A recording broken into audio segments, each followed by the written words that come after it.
Good morning, students. In previous lecture, we have seen conductors and insulators. Conductors.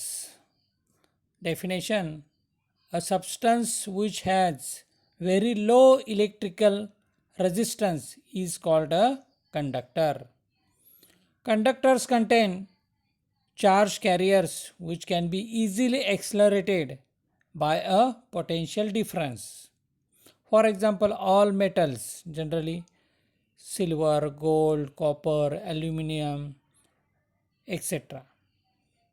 Then insulators are substances which has infinitely high electric resistance, means extremely high resistance is called an insulator. Insulators do not contain charge carriers which can be easily accelerated by a potential difference. For example, wood, glass, paper, plastic, rubber, etc. याच्या आधीच्या तासाला आपण conductors आणि insulators म्हणजेच विद्युत वाहक आणि दुर्वाहक यांची माहिती घेतली.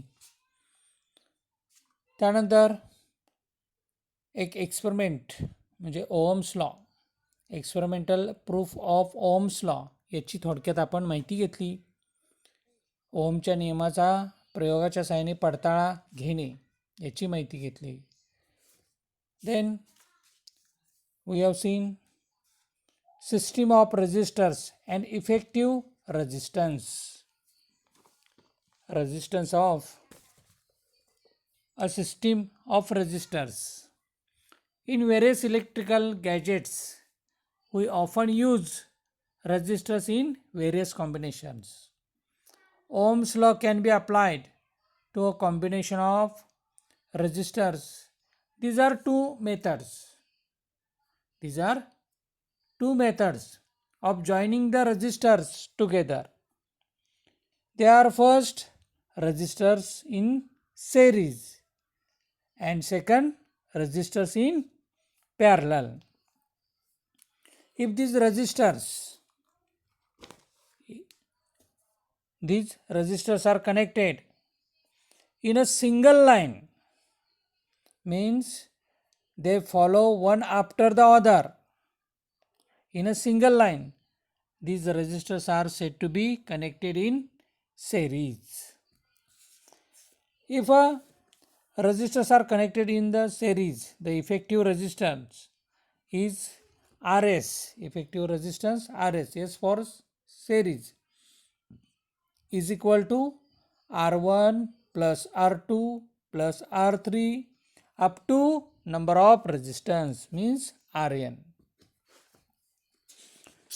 Then we learn resistors, some properties of these resistors are connected in series. And then today, next type, resistors in parallel. But first, do you know, माहित आहे का तुम्हाला बघा, the resistance of some conductors,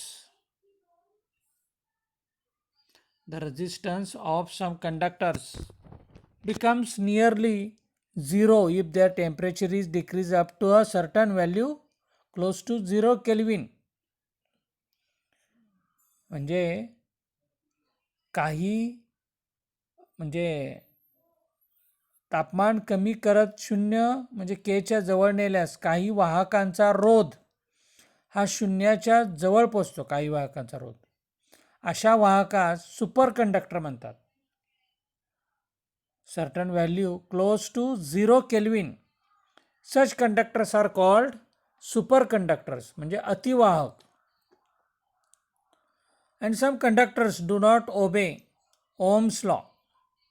Such conductors are called non-ohmic conductors. म्हणजे जे वाहक ओहमच्या नियमाचं पालन करत नाहीत असे काही वाहक आहेत. अशा वाहकास अनओहमनीय वाहक असं म्हणतात, non ohmic conductors. And then resistors in parallel. Resistors are said to be connected in parallel when their ends are connected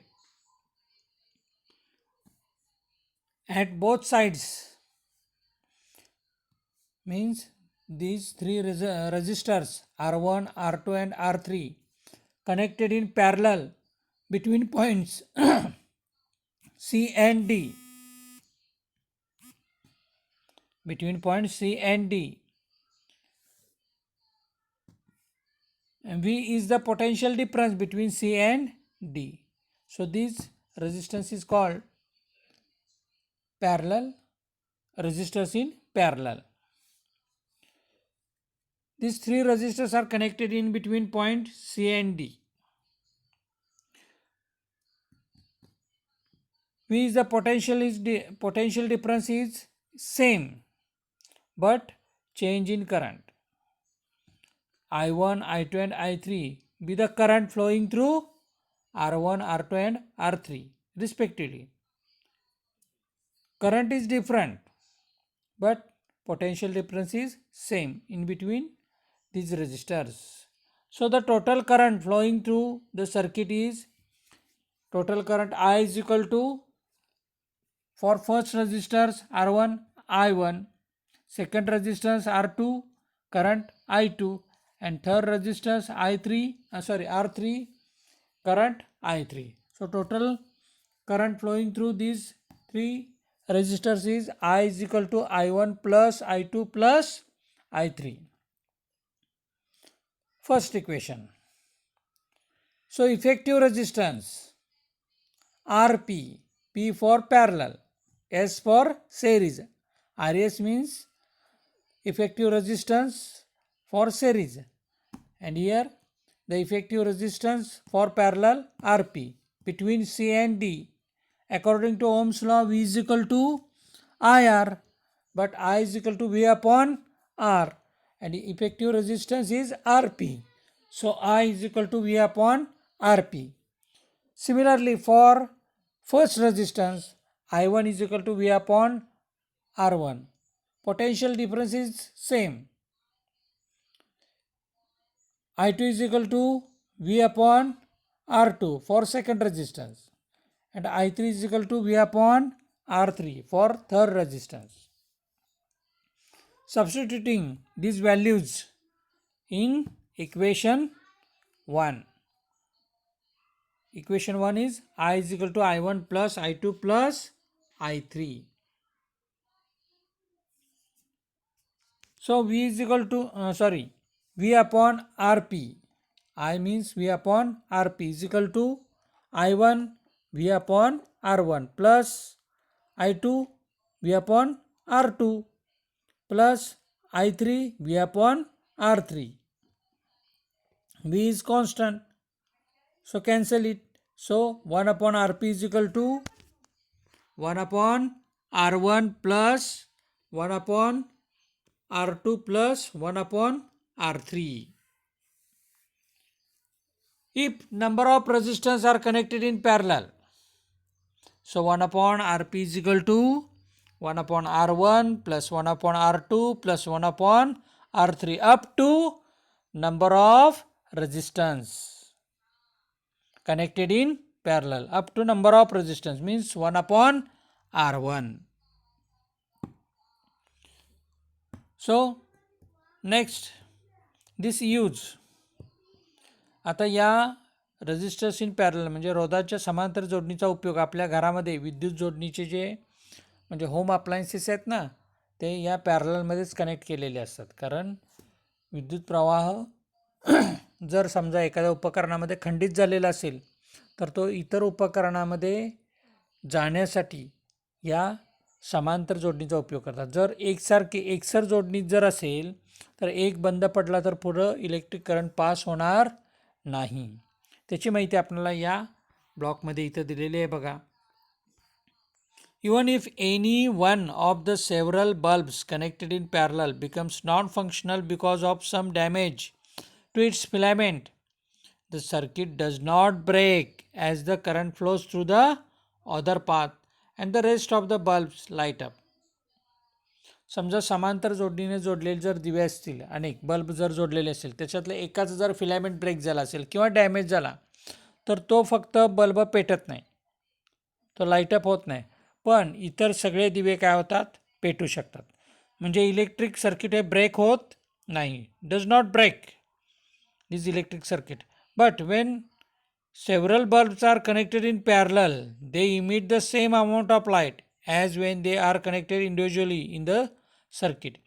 आणखीन याचं एक आणखीन एक वैशिष्ट्य म्हणजे काय, तर सर्व दिवे जर समांतर जोडणीने जोडलेले असतील तर प्रत्येक दिवा आपल्या मूळ प्रखरतेने प्रकाशतो. म्हणजे सगळ्यांचा प्रकाश सेमच असतो, म्हणजे चांगल्या पद्धतीने ते प्रकाशित होतात. बट और while bulbs connected in series emit less light than when connected individually. परंतु तेच जर दिवे एकसर पद्धतीने जर जोडले, एकसर इन सेरीजमध्ये, तर ते आपल्या मूळ प्रखरतेपेक्षा कमी प्रखरतेने प्रकाशतात. Less light emit less light than when connected individually. लक्षात आलं. If a number of resistors are connected in parallel, आता याच्या काही प्रॉपर्टीज आहेत ते आपण बघूया.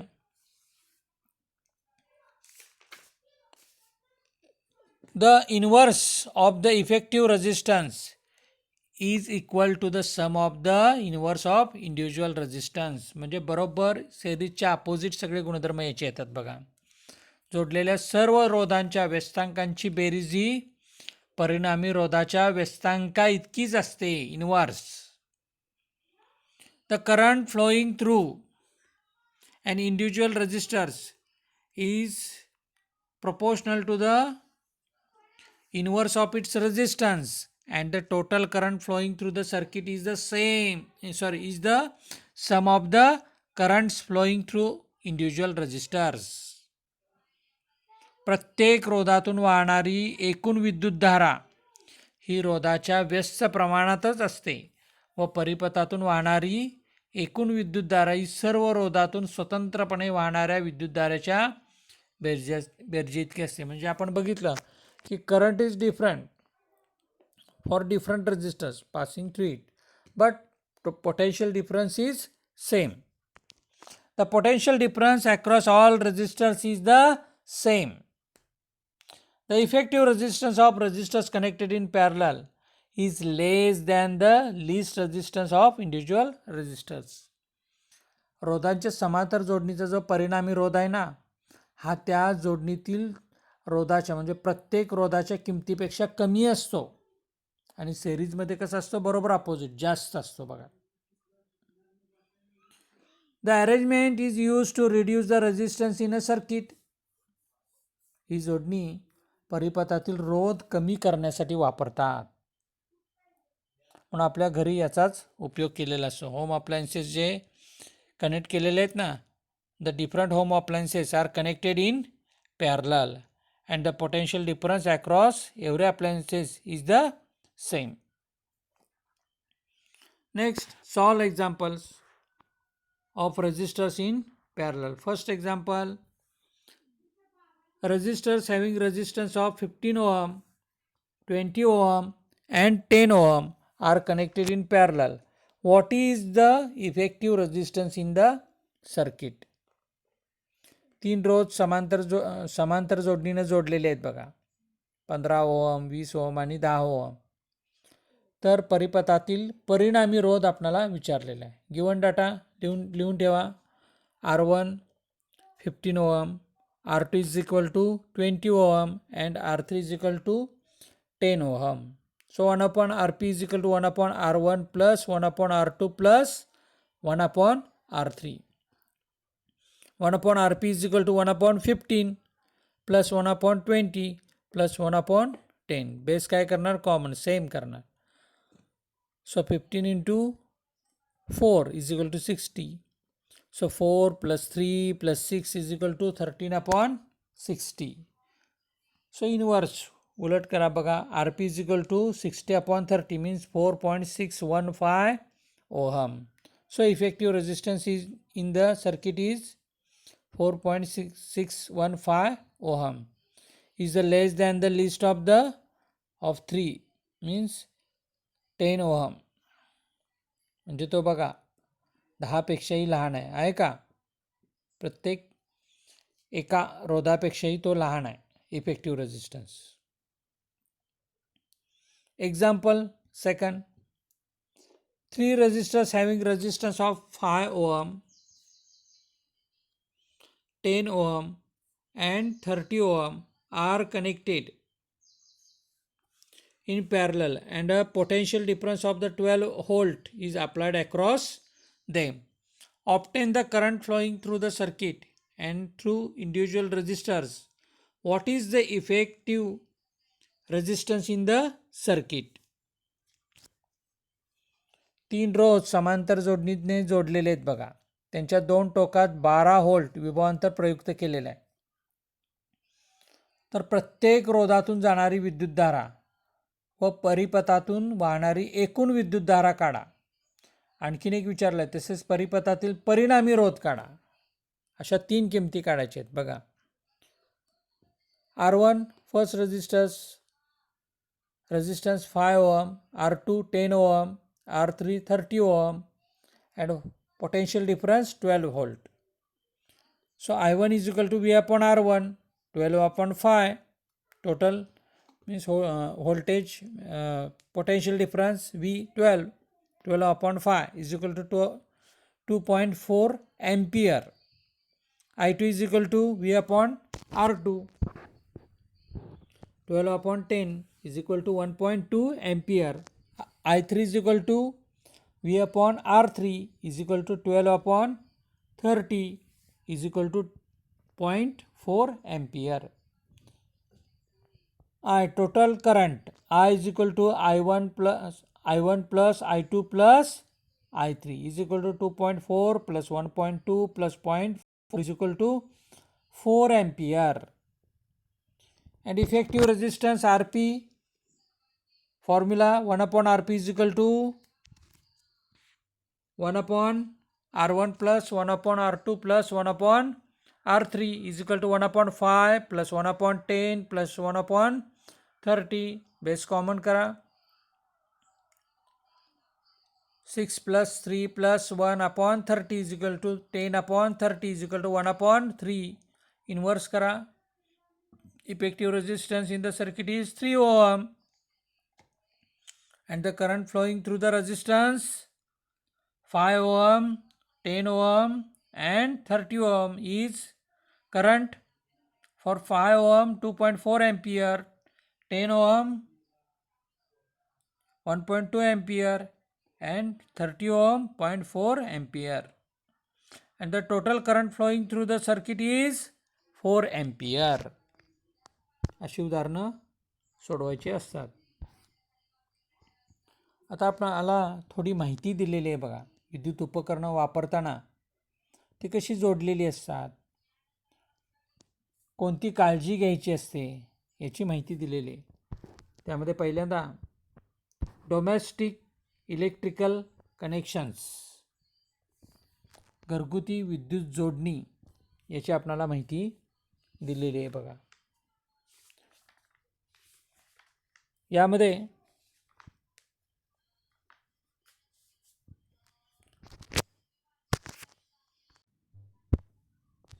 यामध्ये आपल्याला domestic electric circuits,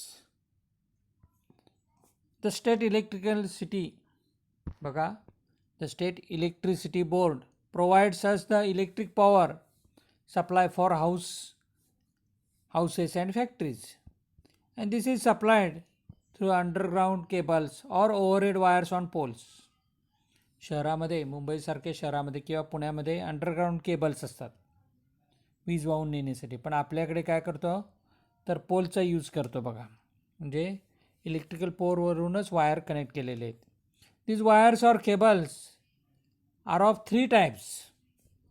First, phase wire.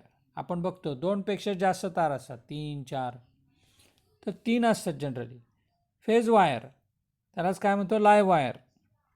Second, neutral wire and third earth wire. These wires coming from power stations are connected to an electric meter installed in a house or a factory. And the potential difference between the live wire and neutral wire is 220 volt to 250 volt, and the output power from electric meter is taken to the main switch.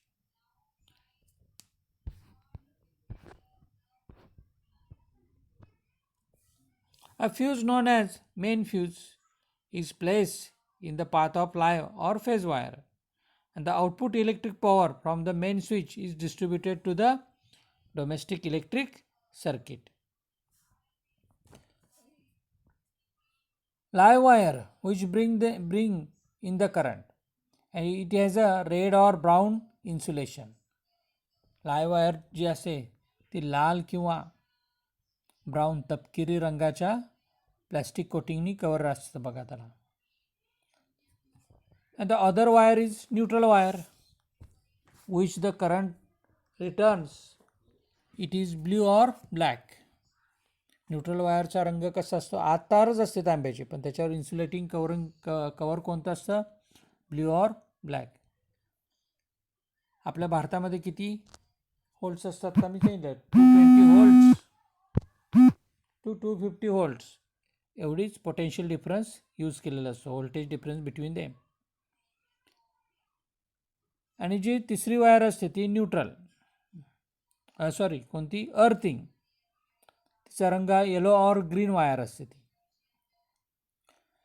In each separate circuit various electrical appliances are connected between the live and neutral wires, and the different appliances are connected in parallel and the potential difference across every appliances is the same. And the third wire is called the earth wire. Earthing is of yellow or green color, and this is connected to a metal plate buried deep underground near the house and is for safety purposes. आणि तिसरी जी आहे ती earthing भूसंपर्क. तुम्हाला माहिती आहे मीटरपासून एक तार जोडून तांब्याची तार ती जमिनीमध्ये एक तांब्याची पट्टी कोळसा मीठ घालून ती पुरतात बघा. कारण का, कारण इझिली करंट काय व्हावा, जे एक्सेस करंट झालेला असेल एनी होम अप्लायन्सेसमध्ये तर तो काय केला जातो, अर्थिंग मार्फत जमिनीत पाठवला जातो. त्यामुळं सिरियसली शॉक आपणाला बसू शकत नाही. त्यामुळं आपणाला माहीत आहे 3 वे पिन असतात बघा, टी व्ही, फ्रीज, मिक्सर किंवा ओव्हन याच्यासाठी बघा 3 वे पिन यूज करतात.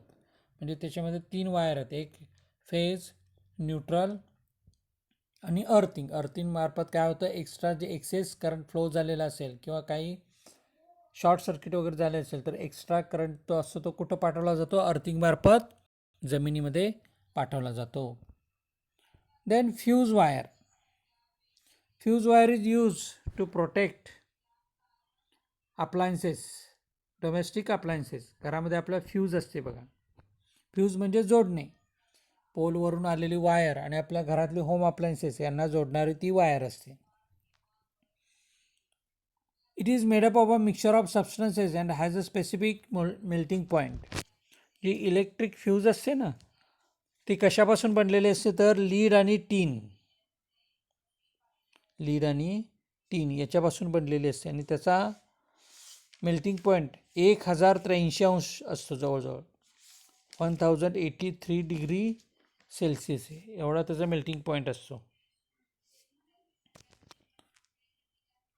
If for some reason the current in the circuit increases excessively, the fuse wire gets heated up and melts and the circuit gets broken. समजा प्रमाणापेक्षा जर जास्त वीज जर व्हायला लागली तर काय होतं, मर्यादेपेक्षा जास्त विद्युतधारा व्हायला लागली तर ही तार तापते आणि तापून ती वितळते. त्यामुळे परिपथ काय होतं, खंडित होतं आणि त्यामुळं विद्युत प्रवाह थांबतो आणि आपल्या घरातल्या उपकरणांचं संरक्षण होतं.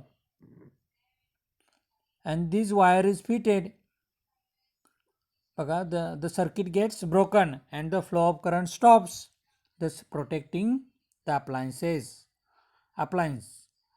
This wire is fitted in a groove in a body of porcelain.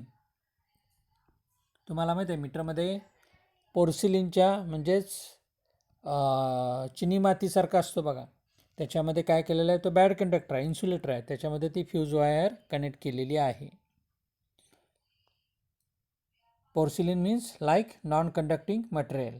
For domestic use fuse wires with upper limit of 1 ampere 2 ampere 3 ampere up to 10 ampere इथंपर्यंत ती यूज केलेली असते. Then precautions to be taken while using electricity. ज्यावेळी आपण वीज वापरतो त्यावेळी कोणकोणती काळजी घेतली पाहिजे. Electric switches and socket should be fitted at a height at which small children cannot reach and put pins or nails inside. Plug wires should not be pulled while removing a plug from its socket. घराच्या भिंतीवर जे विद्युत कळ किंवा socket बसवलेले आहे ते लहान मुलांच्या हाताला पोचणार नाही एवढ्या उंचीवर असलं पाहिजे. म्हणजे त्या सॉकेटमध्ये ते पिन खिळे अशा कंडक्टर्स म्हणजे वाहक पदार्थ घालणार नाहीत जेणेकरून शॉक बसणार नाही. Before cleaning a electrical appliances, it should be switch off and its plug removed from the socket. विद्युत उपकरणांची सफाई करण्यापूर्वी बटन बंद केलं पाहिजे त्याचं, म्हणजे विद्युत पुरवठा खंडित केला पाहिजे आणि नंतरच प्लग सॉकेटमध्ये बाहेर काढून त्या विद्युत उपकरणांची स्वच्छता करायची. One's hand should be dry while handling and electric appliances, and as far as possible one should be footwear with rubber soles, as rubber is an insulator. It prevents the current from flowing through our body, thereby protecting it. आणि विद्युत उपकरणं हाताळताना हात कोरडे असले पाहिजेत. पावसाळ्यात आपल्याला माहिती आहे ओल्या हाताने जर बटन बंद करायला गेलं तर शॉक बसतो बघा थोडासा. त्यानंतर रबर किंवा जे चप्पल किंवा रबरी वस्तू आपण वापरणार आहोत म्हणजे बघा रबरी तळ असलेली पादत्राणे वापरून विद्युत उपकरणे आपण काय केली पाहिजेत, हाताळली पाहिजेत. त्यामुळं शॉक बसण्याचा धोका कमी होतो. If a person gets an electric shock you should not touch that person. You should switch off the main switch and if the switch is too far or you do not know where it is located, then you should remove the plug from the socket if possible. If not, then you should use a wooden pole to push the person away from the electric wire. समजा एखाद्या व्यक्तीला shock बसला तो तसाच राहिलेला आहे तिथे त्या वायरला चिटकून, तर मुख्य बटन पहिल्यांदा बंद करायचं. जर मुख्य बटन जर दूरवर असेल, त्याची जर जागा माहिती नसेल, तर सॉकेटमधून प्लग बाहेर काढायचा. आणि हेही शक्य नसेल, ते खूपच दूर असेल, तर लाकडी वस्तूच्या साहाय्यानं त्या व्यक्तीला काय करायचं, तारेपासून दूर ढकलायचं. असे बरेच आपण काय करू शकतो, उपाय करू शकतो जेणेकरून आपणाला या विजेच्या धक्क्यापासून आपलं संरक्षण होईल. So question for you. Distinguish between resistance in series and resistance in parallel. Resistance in series and resistance in parallel. And short note on fuse wire. Short note on fuse wire. Thank you.